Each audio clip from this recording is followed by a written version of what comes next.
Kia ora, no mai, haere mai, and welcome to the last Aotearoa Rugby Pod for the year.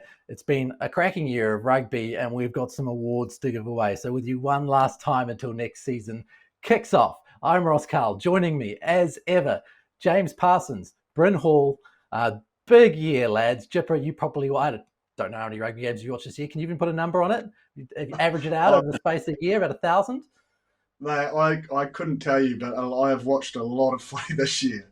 It's been quite a long season, but it's been an exciting season. I suppose that's a great way to start off the show is to thank I suppose the players, the admin staff, the management, the coaches in a real trying time under COVID. They've put together a hell of a season for us as spectators to enjoy. Brett, it's not easy, is it, during these times to make this all happen the way it is? Can you give us maybe a bit of insight into what the players have to go through in order to make this all happen?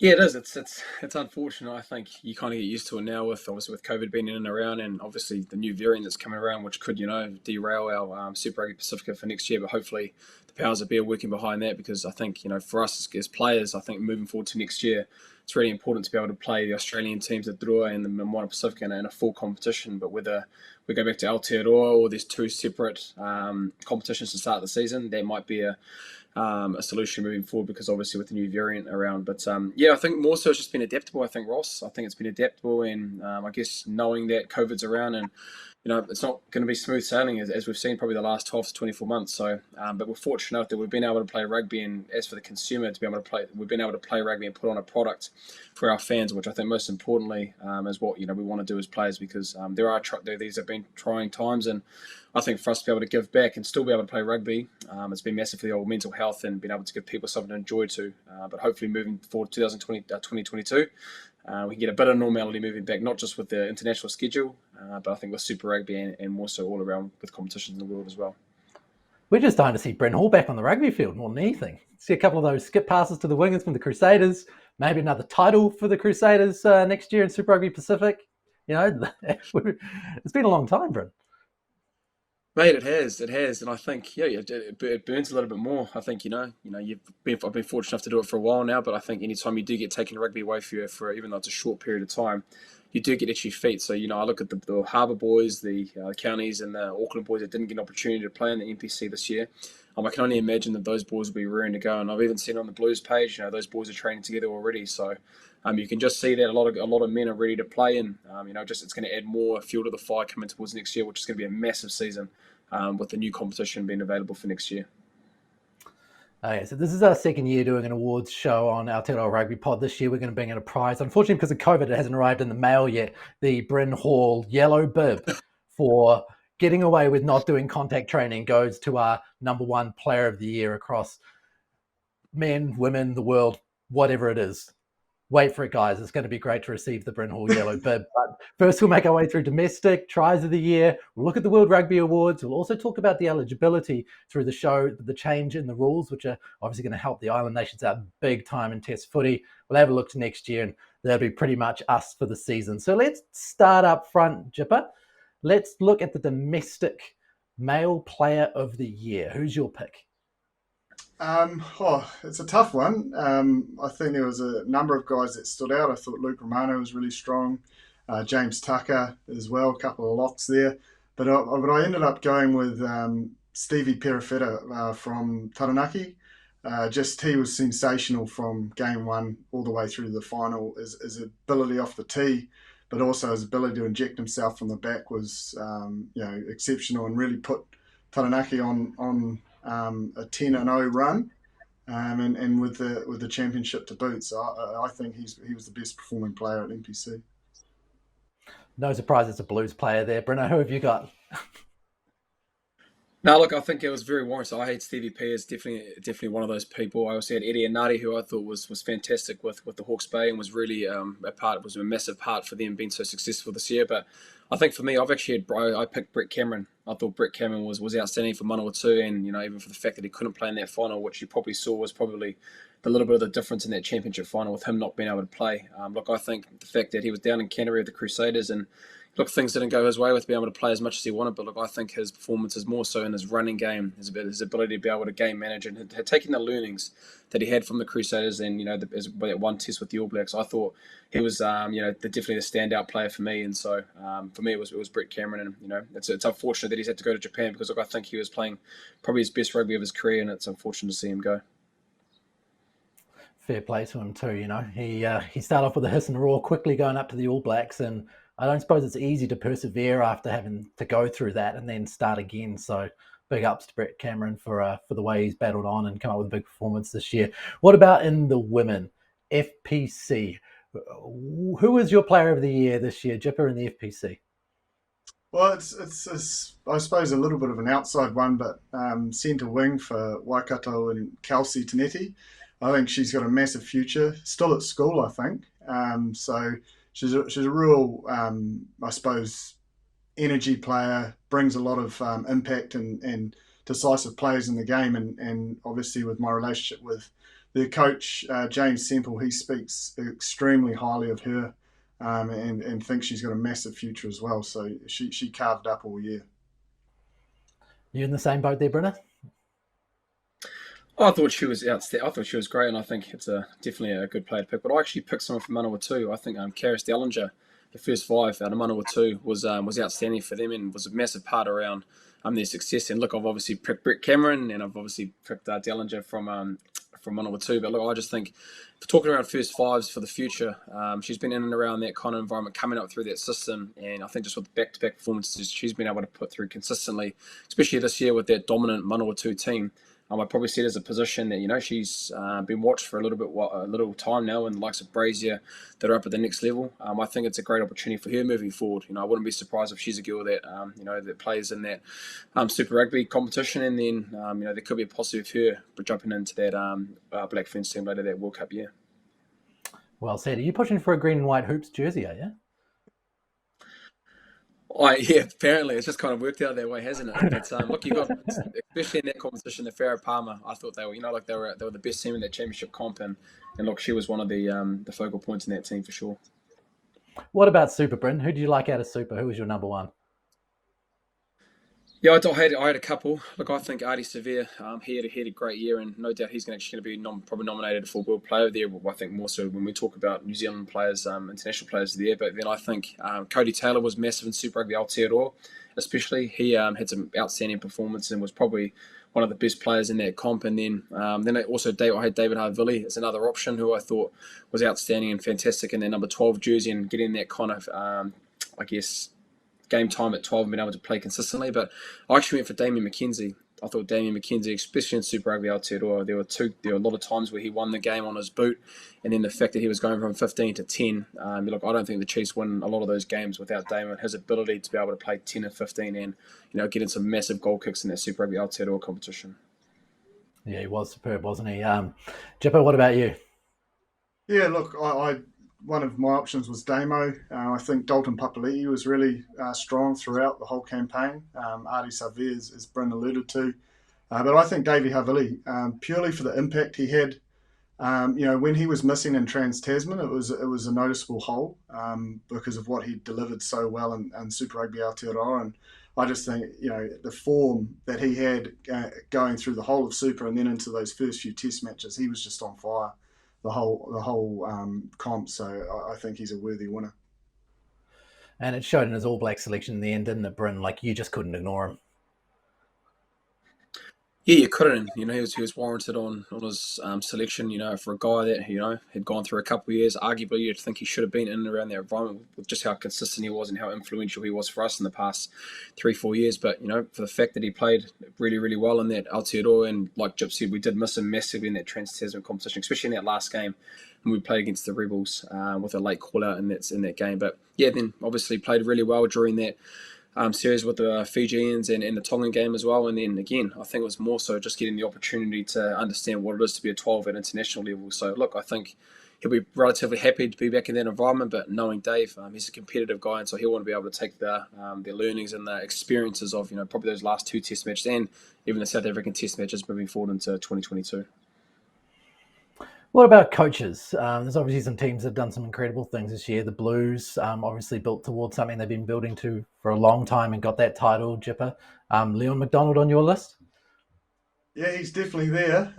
Leon's there. I think Ross Filippo as well with the Waikato NPC side, and I suppose the adversity they faced with having to leave Hamilton and base themselves away from home and take it all the way was pretty exceptional. And then I think Scott Robinson, another title, and Clayton McMillan, what he did with the Chiefs. I mean, there's plenty of options here in New Zealand, but I think what Leon did. Obviously close to my heart, so it's a little bit biased, but I think what he did for us in the Trans-Tasman, coming off the back of a really probably below par Super Rugby Aotearoa, and to bounce back and get a title in that Trans-Tasman was massive. Solid. Now, one of the things the fans always love is the try of the year. I mean, I'm always in the Luke Jacobson camp, with anything that happens anytime ever. Pity that he can't be our International Player of the Year, but you like his try that he had this year? Was it against Argentina, James? Yeah, it was. A little quick tap from TJ Perenara, and they go the distance with that ridiculous offload from Bodie. I think everyone will remember that. And it was just a day that they were on song and scoring points from deep within their territory, and it was a pleasure to watch. Other option as well, I suppose, is Sever Reese's one against the Welsh. That was pretty exceptional late in the game with guys like Artie and Rico putting in big efforts there to set him up. So, but yeah, Luke Jacobson is the number one for me. Nice. It was a bloody good try, and of course Luke Jacobson should be on every list in this entire thing because he is just such a standout player. Bryn, not that I'm biased. Bryn, who are you going for? What are you going for? It is. Look, it is hard to go past Luke Jacobson. I did have a notable mention for Eddie and Nadi against Tasman when they played them down in Napier. I think a lot of times it went down that short side. I think it went through 4 or 5 hands to different people, and then Eddie scored in the corner. So he was one notable mention that I did have. And then Sever Reese is like Jip alluded to. That was a fantastic try, and the fact that the game was at a good time and bringing on the bench, and we talked around that game, the bench coming on and really had an impact, and Sevu was at the forefront of that. And then, but I think you can't go past Luke Jacobson's try. Look, the flick pass that Bowden Barrett did to score that try, it won't be just talked about this year, but it'll be talked around for the rest of time with how great that try was, and so many people were involved in that try as well. So I've got to go Luke Jacobson, your man as well, Ross. But so good. If only we had another yellow bib for Luke Jacobson. But Bryn, let's get straight onto the yellow bib. Male Player of the Year in New Zealand. Who have you got? I've got Artie Severe. Look, I think he doesn't need a yellow bib. I need a yellow bib whenever I go up against him. So whenever I see him anywhere near me. But now, look, I think we talked around Super Rugby with how influential he was with the Hurricanes and the fact in taking on that captaincy role. I thought added a string to his bow and having an understanding of what it is to be captain. And then you come into the All Blacks season. Look, if there's one guy you wanted on that you'd put in that starting 15 to start with, it'd be Artie Severe. Not only just his presence that he has physicality-wise, but he does this, whether it's a pick and go through the middle and getting those really hard yards, or it's a big turnover and big test matches against Australians or other test matches that he's had this year. He's been so consistent, and for someone that plays so abrasive and so physically like that, the ability to be able to play those test matches throughout the year, I think Artie Severe is my play of the year for New Zealand. Sorry. For you, Jibber? Yeah, well, there's a couple of guys that have really had strong efforts every time they've gone out there. I think Dalton Papali'i's really stepped up at test match level. Artie definitely has been huge year for him as well. Geordie Barrett, couple of match-winning goals and big performances at fullback there. But I've gone with Reeks. I think Rico's had a massive year, not just an attack, like his ability to, sort of put the team first, whether he's at centre or he's on the wing. He did what was asked of him in those moments. But more importantly, the efforts we saw from Reeks on D. I don't know if you remember in Perth, he chased back about 40 or 50 meters to stop a try. He did it the other day against the French as well, and we're seeing more often, I suppose, his speed allowing him to make some real big defensive plays as well as the attacking stuff. So I think Reeks should be really proud of his year and what he delivered for the All Blacks. They really looked good when he had ball in hand, especially when they were trying to attack out of their own 22, their own 40. He was a major difference for them, wasn't he?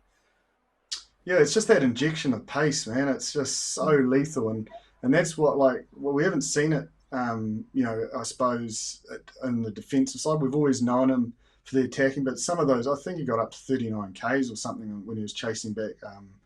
I can't even remember. I think it was Tom Wright or Cotton Betty in Perth there, but he's it's just he's a freak when it comes to that stuff, and the best thing this year, more often than not, we saw him pull it out in big moments and score good tries, but also save them.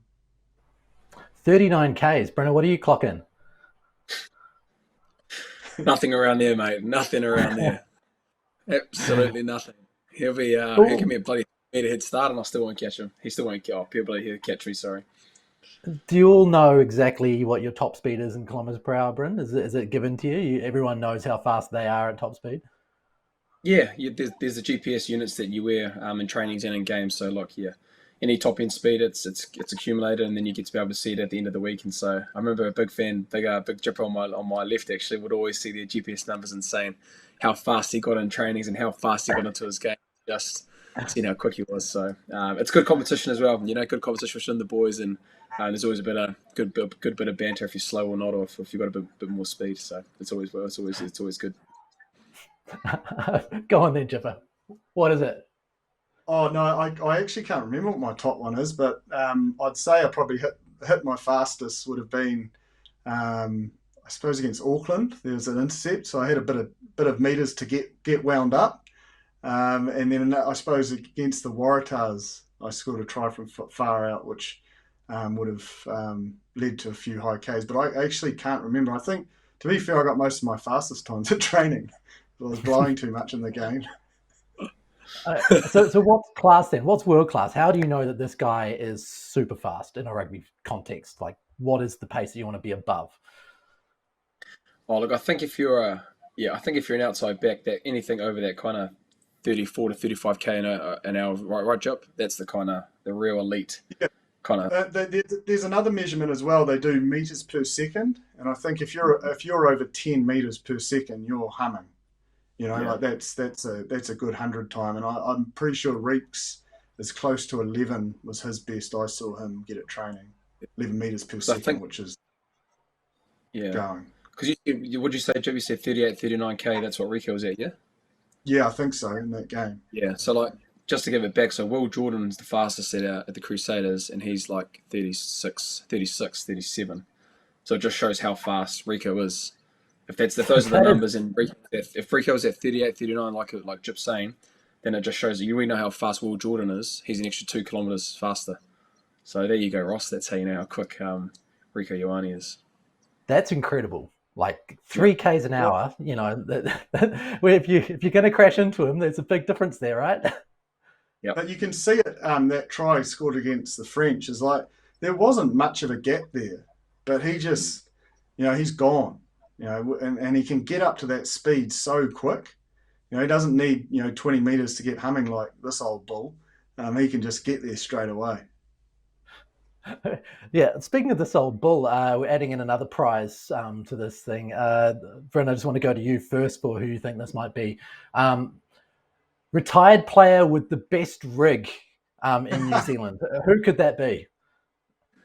I'll tell you what, mate. There's only one, the one and only on my left. If you talk around moments of the year, Ross, take aside rugby. The moment of the year is James Parsons at 20. Says it at 27, Joe? Is that your username handle? I shouldn't have put it up. I knew I was going to get Nah, mate. That was honestly the moment of the year. You got a guy on the left there that's sitting at 96, dripping wet and just ripped to bits. So that's been my moment of the year, Ross. No, none of this rugby. It's been seeing Chipper ripped to bits. Instagram crashed, immediately crashed. The activity was right there. The trending, far out. I'm surprised that you're not off on an international modelling gig right now. Well, to be fair, Richard Mayhew taught me if you can get your kid in there, it's almost acceptable. So I got my daughter in there, so it's somewhat he's one of the best of utilising his children to get his rig out. Old Rich Mayhew. Oh yeah, that's it. Such a caring, ripped up father figure. Yeah. What a niche. Oh, I Oh, knew I was going to get some grief, but it certainly got more attention than I thought. yeah. well, let's move on then to the World Rugby Awards. Obviously, they named a few people. I think there's a couple of questions about how it went down. Obviously, no New Zealanders made the list. Antoine Dupont, obviously, superb player. Michael Hooper probably should be there every single year. Maro Itoje, I think, is there every single year. And Samu Kerevi had such a huge impact on the Wallabies, Jipper. Which one of these four guys do you think it's going to be? Oh, it's hard because, like, I agree with you, Michael Hooper, man. Like the impact he has on games, how he's always sort of, injury free and just delivering both sides of the ball and just, gives it death to the last minute every time. Dupont, I think it's between those two personally. I don't think Karevi probably played enough footy to go past Hooper or Dupont, and I just think those two players have had more of an impact on, I suppose, games than Itoje and I suppose Karevi's had massive impact, but he's only been there a few times. So I think Hooper or Dupont will get that. Hmm. Being a playmaker and open side obviously helps in these awards more than that. You don't see many hookers or props get these kind of things. Well, where do you reckon it'll go, Bryn? Yeah, I think it's between Hooper and Dupont. I think I think Simon Creevy was outstanding in the influence that he did have in games, but he just didn't play that much. If he goes over to the India tour and consistently plays how he did during the Rugby Championship, then I probably think he'd be the front runner. And so Itoje, he's always going to be in and around there, and it just shows how consistent he has been over the last 3-4 years. He's always in and around that conversation. But look, I think it's gonna be Dupont. Just for the fact that how he's played through the whole year and his combination with Intermac has been world class. And the only reason why I say that Hooper's probably at coming in second is just, and I know it's an individual based award, but I think for the fact that India tour, and look, I know it's not his fault with the performance that the Wallabies did put in. They were injury depleted and a few players didn't go over, but I think to the fact losing those test matches over there has to have some form of accountability around that. And so look, Hooper out and out is one of the best players in the world, but I think just for the fact that they're back into the tour for me, it just gives DuPont the edge in winning the best player in the world. And the way that people talked about him, he obviously deserves it. He's been like that for a couple of years now. What about with the women? We've got Zoe Alcroft from England, Poppy Cleal from England, Caroline Boujard from France, and Laurie Sansis from France. I hope I pronounced those two ones right. But where do you think we go, Jipper, on this? Oh, I think you could go for anyone from England at the moment. The way they're playing, they're exceptional. But probably Poppy is the pick for me. I just think that team is extremely talented and great to watch. So as I say, anyone from that squad is playing the house down at the moment. Yeah. Same for you? Yeah, I'm the same one. I'm the same on that one with Poppy. But then obviously I like Bouchard as well from France. I like watching her play, and I think she played really well against the Black Ferns in the last two test matches. But look, that England side is scary, and we talked around how much the Black Ferns have to do coming into next year with how dominant they are, and Poppy was one for me that I thought was a really big standout. And that England team, what are they now, Ross? 18 in a row, 18 test matches in a row. Is that it? Phenomenal. So Phenomenal. anytime you can win on a test matches, it just shows that England are the dominant part of the world at the moment with rugby and female rugby. Now, we touched on Will Jordan a little bit already, and you would think in any other year he'd be a lay-down Nazir for this. The amount of tries he scored, the fact that every time he touches the ball, it's on for Will Jordan, both at, super level and at test level. He is just an absolute incredible talent. But Callaway, Reece Zammit, Smith, there are some good backs that have come in this year across Australia and Wales and England. What do you think is the way to go with this one, Jabba? Oh, I agree. Reece Zammit and Callaway are extremely talented young men and have had, I suppose, massive years in terms of their career from where they were at the start to where they are now and how well respected they are internationally. But I just can't go past Will Jordan, man. Like, some of the things he's pulled off this year are just freakish. Like he's he is seriously talented, and I think a clear winner for me. He's pushed hard by Callaway, probably the most in terms of breakout. But yeah, Will Jordan, man, just some of even the ones he didn't score. Do you know what I mean? Like his assist and his work off the ball, like yeah, he should win that one. I'm certain of. He's quite amazing. Is he also a high quality flatmate, Brynner? Does he live up to that same level Monday to Friday? Oh, I'll tell you what, he's not the breakthrough flatmate, that's for sure. But no, he's good. He's good. He's he's good. He's a good kid. He's growing up really, really fast, and so I think just more so this year, he's taken it to another level. You talk around his influences in games and big moments. Whether it be a chipper chase against the Welsh team, or it's off a counter attacking, getting through the middle and breaking through, or even his work rate off the ball as well. He's world class in that, and also defensively, he's made massive improvements in that department, which probably is one thing that he probably wanted to work on. But then I look at Callaway as well. Callaway's had an outstanding year. Someone that's probably been earmarked for a while in that environment and over that side of the world. And now he's really had a great year. But no, look, you just can't go past Will Jordan. I think the tries that he's had, the ways he's scored them, the way he's influenced games, I think, yeah, it's Will Jordan for sure. And I think the amazing thing about him, and it's such a good message to kids out there playing the game, excuse me while I clear my throat, Will Jordan didn't make all of the rep teams. He was an undersized guy. He played halfback through high school. He wasn't that guy who was to the manner born at 14 that everyone's like, this guy's going to be an All Black. And then sometimes there is talent lying within people at schools that doesn't get recognized till a little bit later on when they've had the growth spurt and they've had someone commit to them and show them that interest, Jipper. It is still possible to get there outside of the system.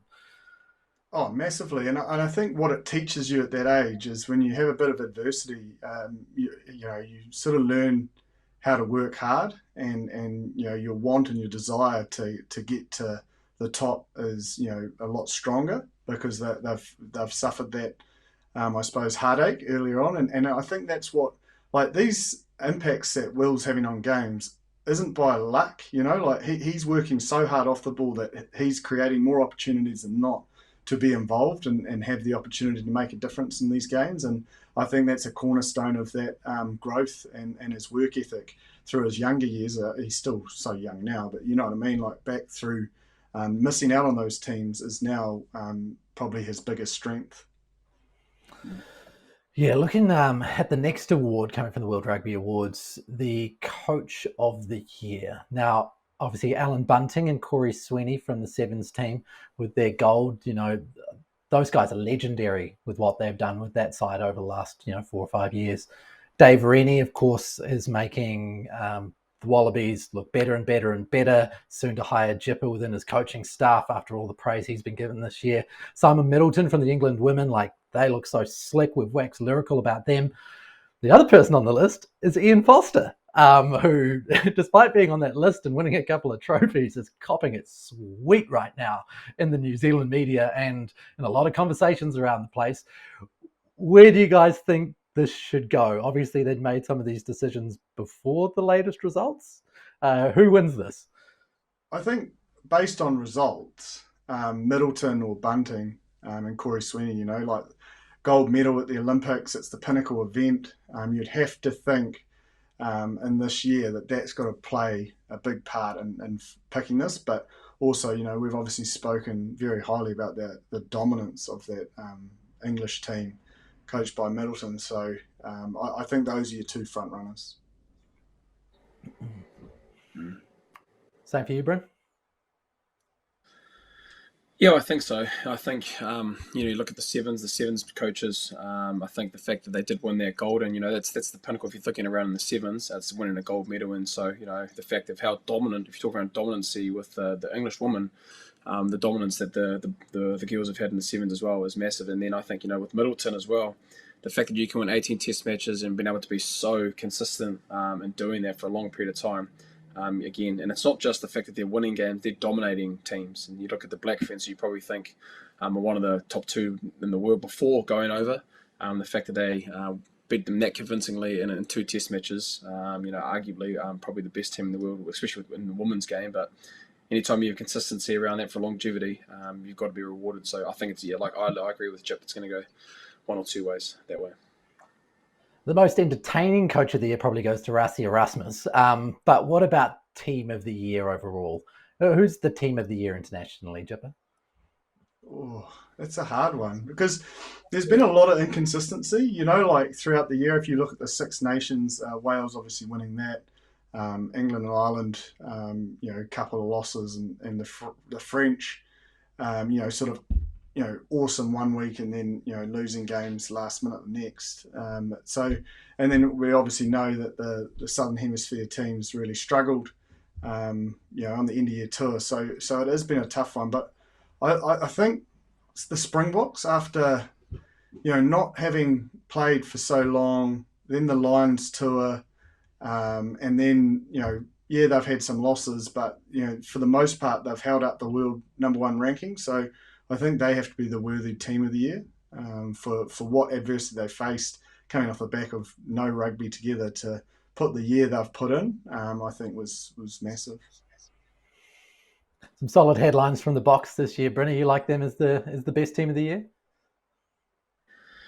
Yeah, I think so. But there's honourable mentions. I think you are right. There's been a lot of inconsistencies with the top teams, and it just shows how competitive, within the Six Nations and then the Northern Hemisphere and Southern Hemisphere teams playing. You got to give credit to Ireland. I think their performance against the All Blacks, in the way that they did it, even though the scoreline doesn't reflect it, watching that game, you knew who the better team was physically and mentally that day. So Ireland definitely, for me, was a massive.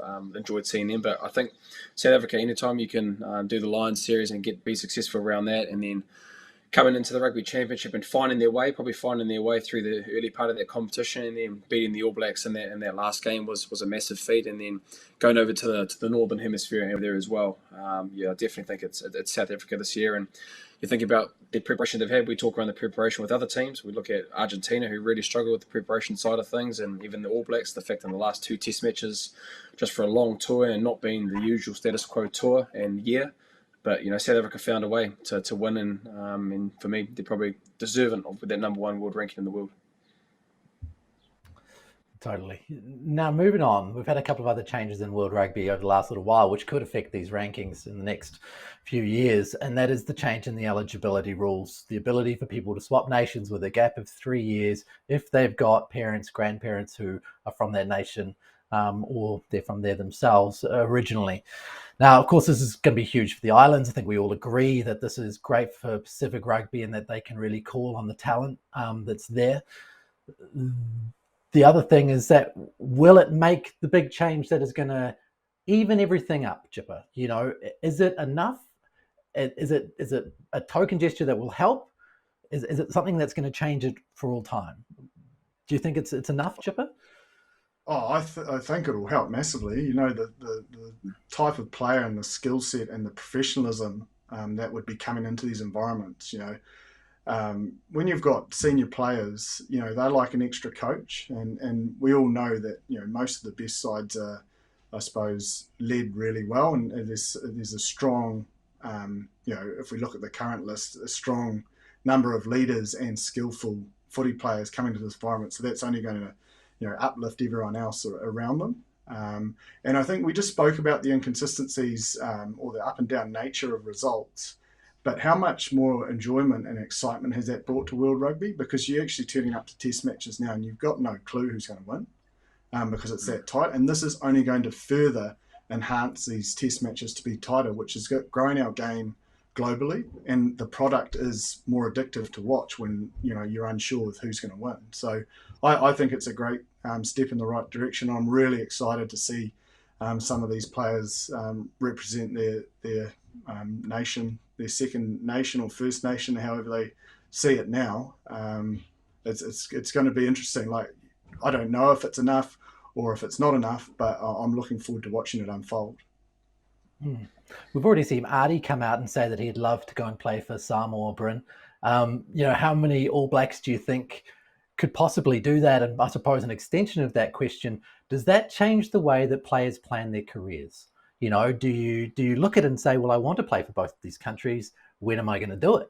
It changes an approach to a 10, 12-year career that most people kind of have that kind of span.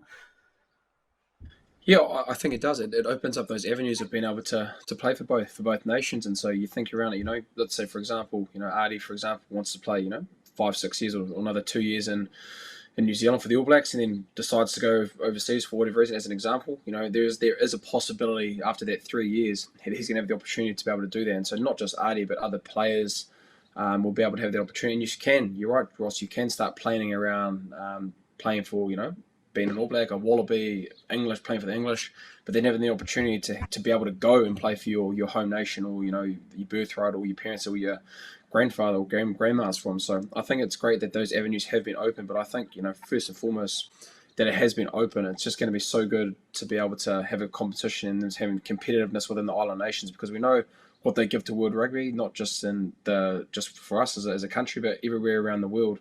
And for the fact that they're going to have the opportunity to go and play for their home nations and be competitive and be able to have a competitive product for them, I think it's a real pat on the back for the powers that be that we're able to get that over the line, because we've known for so long that that hasn't happened and it's kind of been turned away. But there were a lot of conversations that had, and I think it's great, and it's going to be great to see a lot of these guys that we want to see in the 2023 World Cup. But there are some people who aren't happy about this when most of the world appears to be. Georgia, Uruguay spent a lot of time building up their local talent base. They don't necessarily have the connections to other nations the way that, Tonga and Samoa and Fiji is so much a part of New Zealand society as well. They're out on their own in a lot of ways, and they feel like this could cost them and their ability to qualify for World Cups and to become a threat to Tier 1 nations. Is that a legitimate gripe, Jipper? Oh, look, I can understand their concern, but if they look at I suppose the systems and processes they've put in place, both those nations are improving, and I suppose that's what they need to just focus on is nailing their own systems so that they can get the very best out of their players. And then, as we've spoken about in length, if there's players that had a strong connection to Tonga, Fiji, Samoa, and it is their second, I suppose, international team they've played for, then I don't think anyone would want to stop that.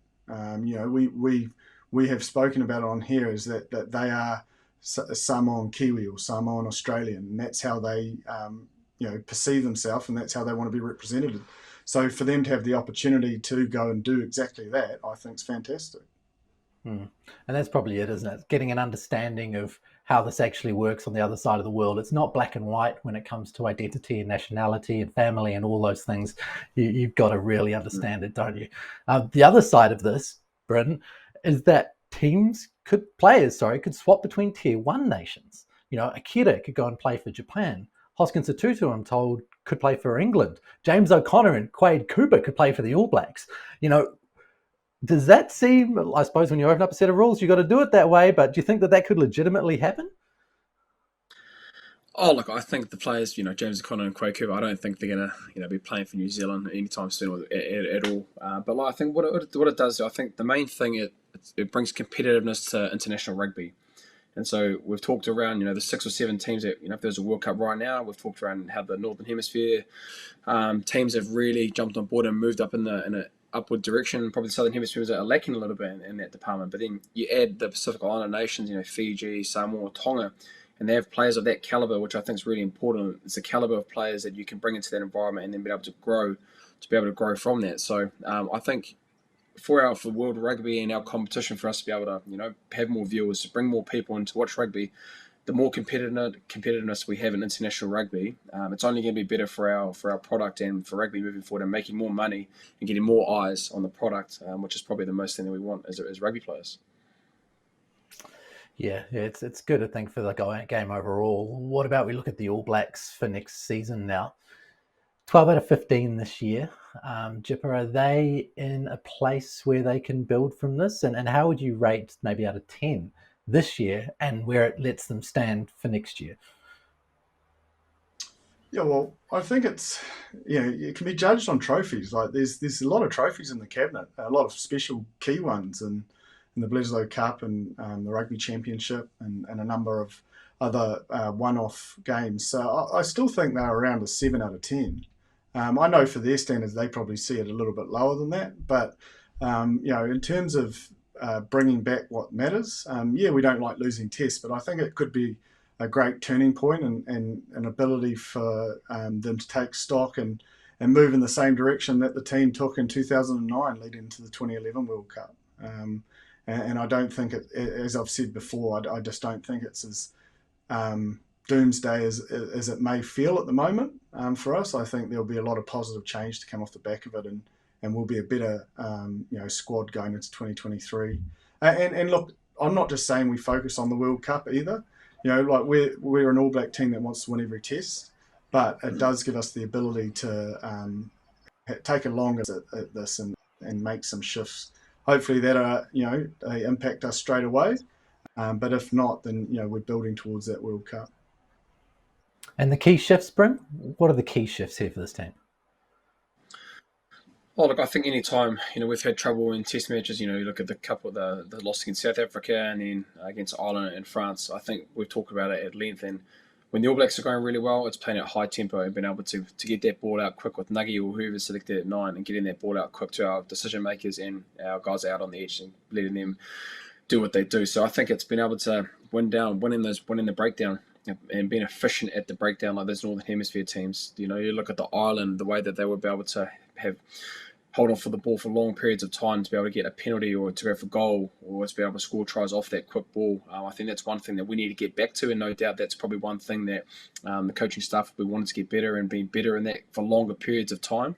And then I think also attacking off slow ball when we've got line speed pressure against us. I think the fact that we haven't been able to get that quick ball, it's been able to then attack off that slow ball. What does that look like? Has it been able to go through the middle like we saw in those test matches, or is it go into a kicking game with the contestable mindset with off Nuggie or off 10 crossfield kicks that we saw from Bodie and Geordie? So there are things that we have done throughout the year that we have been able to get better against line speed, but I think again it's just a continuation of being able to attack off that slow ball when we're not getting that tempo and being able to play at the high speed tempo that we want to. So I think those are two things that we can do, and I think probably the last one as well. It's being able to attack off the box kicks or contestable kicks that come at us. And look, I know some teams have played a lot more rugby. I look at France and Ireland who did play a lot of rugby, but I think again it is a continuation of trying to get better. If the teams do want to kick against us and put us in contestable focus, we've got to be able to attack off that. What does that look like? Is it running, being able to build pressure, or is it kicking back on our terms and be able to build pressure like those other teams do as well? What's your favourite moment? I'll go to both of you on this. Chipper, you first. Favourite moment, any level of rugby this year? What did you enjoy the most? I think the 100th test, I know it wasn't the spectacle everyone wanted, but I think a special moment in time, that 100th test versus the Springboks, and the fact that we won it was important, I think. And everyone was obviously disappointed it wasn't a free-flowing test match, but I think it was a test match fitting of the rivalry, just how hard fought it was and down to the last minute. So I probably enjoyed that the most. For you, Bryn? I had two moments. It was probably actually the Northern Hemisphere. The Northern Hemisphere tour was big for me. We talked about it at length, just how consistent and how good the Northern Hemisphere teams were, and I guess the learnings and the things that the Southern Hemisphere teams need to be able to adapt with the fact of how those Northern tours went. But that was one for me. But for me, my best moment of there was actually my old mate on the left, his commentary, Hawke's Bay, Taranaki, at the great ground in Taranaki. The kind of emotion that my old mate showed. I've even heard it recently. Just the passion that Jipper you had, mate, on that day was definitely a highlight. It was the moment of the year for myself. Well, that's nice. You are good. Well, maybe we should combine that with the next question, was what do you want to see in 2022? And now it's probably just more of James Parsons with his shirt off on Instagram. Is that the way you're going to go, Bryn? It is, mate. It is. I think he's been working hard behind the back, and I think for the fact he's only going to grow. He's not retired. He's on a new road now, and so it's to get on that jockey's brain very soon. And I look forward to maybe possibly seeing more abs coming through at the back in 2022. This is a stitch up. Stitch up. I don't know how many times we can get that photo up in this show, but I'm going to be pushing for lots of times. And so maybe away from your Instagram post, Chipper, what's the one thing you want to see in rugby in 2022? Just get through full seasons. I suppose the hardest thing this year was seeing 3 teams not being able to complete their year. So it's not going anywhere, and it's just we've got to find a way to get these games played, so that everyone can enjoy watching them, but the players can get reward for the hard pre-seasons that they put in, and actually get to do what they love, and that's playing footy. Nice. And Sorry, Ross. the Super Rugby returns. Go on, Bryn. Sorry, Ross. We gave it a bit of stick to Big Chipper, but I guess 2 things that I actually am looking forward to for next year is actually seeing the Moana Pacifica in Drua in the Pacific competition, Super Rugby Pacific, because look, we have talked about at length how much Pacific nations have given to this part of the world, and so being able to see them, and hopefully they are competitive in the early parts of that competition, because look, there'd be nothing better at Mount Smart. I think about Mount Smart for the Moana Pacifica team. If they get a roll on, and you see the scenes of the Tongan team when they came here with the rugby league, and we know how much supporters there are in the community when it comes to the Pacific nations, especially in Auckland. So I'm really looking forward to that. And for me as well, it's the Australian teams in our competition being more competitive. I think the Super Rugby AU they had great domestic rivalries, and you look at their Reds final that they had. It was a great encounter and was really close down to the end. But I think for them, you'd like to think David Rennie would want to see the Australian teams being a lot more competitive and winning games in New Zealand and against New Zealand teams in 2022. So that's your prediction for Super Rugby Pacific, is it? Maybe a tighter contest, and maybe a contest not won by a New Zealand team, Bryn? Oh, I think, look, the New Zealand teams are going to be hard to beat. And look, that's, just if you look at the fact of how they play and how consistent we've been over the years. But I think, look, you look at the Australian team in general, and with what David Rennie's been able to implement in that team. And the great thing about that environment is they'll be able to go to their Super Rugby franchise and be able to, upskill other people within their Super Rugby environments of what they learned at the Wallabies. And so I think, and the fact that they have played the New Zealand teams and have a better understanding of how we play again, because look, we did have that time where we didn't play them due to COVID, and they had an introduction to be able to play us again and understand what it is to play Kiwi teams. But I would like to think, Ross, that it's going to be a lot more competitive for the fact that that Trans-Tasman this year, they were playing good footy, and even though the results weren't put on against the New Zealand teams, you'd like to think the learnings and the kind of experience that they did play, the New Zealand teams, it'll sit them a lot better coming into 2022 next year. So Crusaders Centurion Bryn Hall, a master of handing favouritism to somebody else. Who wins Super Rugby Pacific next year?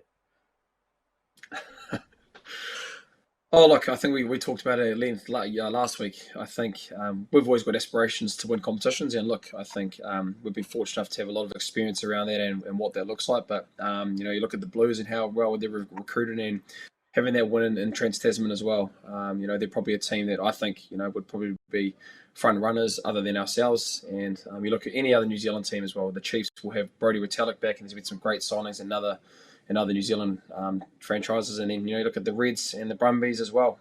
They've been successful in that Trans-Tasman. They could get a good start next year. Hopefully it's a full competition. It's not going to be Super Rugby Aotearoa to start with, and Super Rugby AU to start with. Hopefully it can be a full competition. But, those from the Australian competition, I'd still have to think the Brumbies and the Reds would be someone that could push it close as well. I honestly just think every team's a chance. I think there's been good recruiting in the off-season, especially of the Kiwi teams.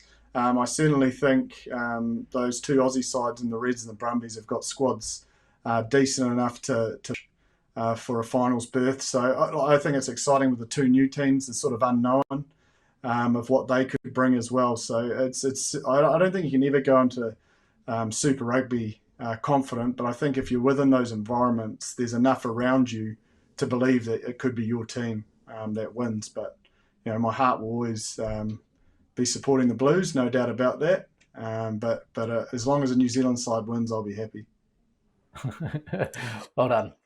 You're kidding, mate. You're kidding, Chipper, mate.